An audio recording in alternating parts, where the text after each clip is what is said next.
দুটো কথা বলার জন্য আমার ওস্তাদ মরহুম নায়ক জসিম সাহেবের। আমার ওস্তাদ শুধু নিজে ভালো ছিলেন না, সবাইকে ভালো রাখার জন্য চেষ্টা করতেন।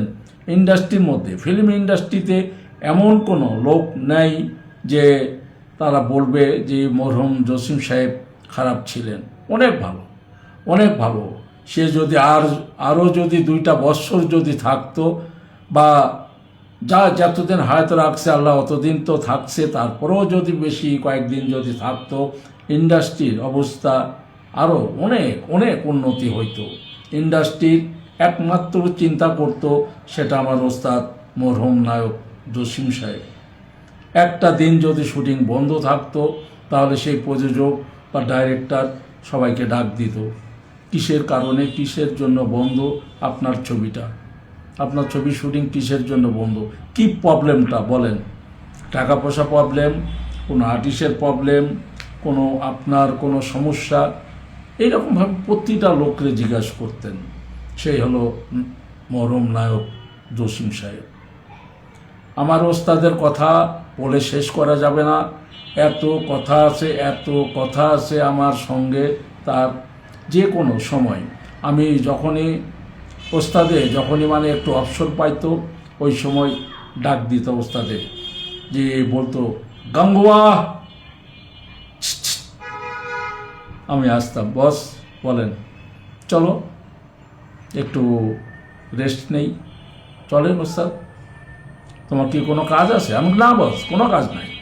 তাহলে আসো, চলো মেকআপ রুমে যাই, বসি ওখানে না মেকআপ রুমে না, চলো শিল্পী সমিতিতে যাই, ওখানে তো বোধহয় কেউ নাই, আমার শ্বশুর আহমদ শরীফ তো নাই, চলো আমরা যাই।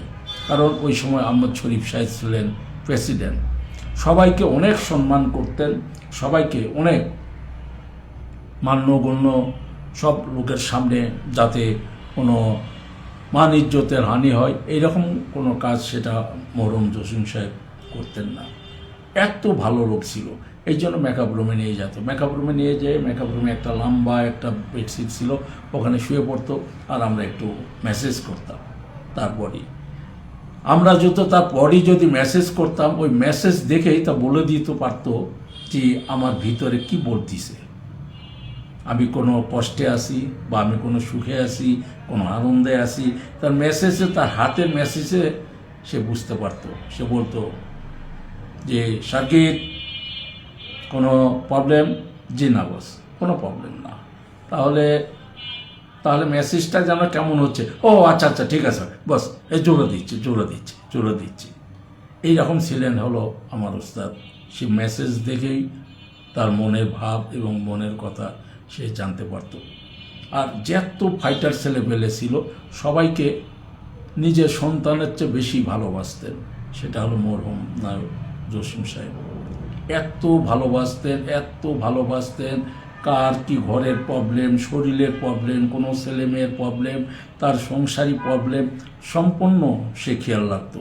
আর অসুখ বিসুখ হলে তো তার কাছে বললে কোনো টাকা লাগতো না, কারণ সে বলে দিত তার 3টা ডক্টর ছিল পার্মানেন্ট, সব সময় থাকতো। তার কথা বললেই ওখানে চলে যেতাম আমরা, আর ফ্রিলি চিকিৎসা করাইতো। সে হলো মরহুম নায়ক জসিম সাহেব। ঠিক আছে বস, আজকে সবাই থাক, আবার একদিন কিছুটা গল্প করব, ঠিক আছে? ওকে সবাইকে আসসালামু আলাইকুম, ধন্যবাদ।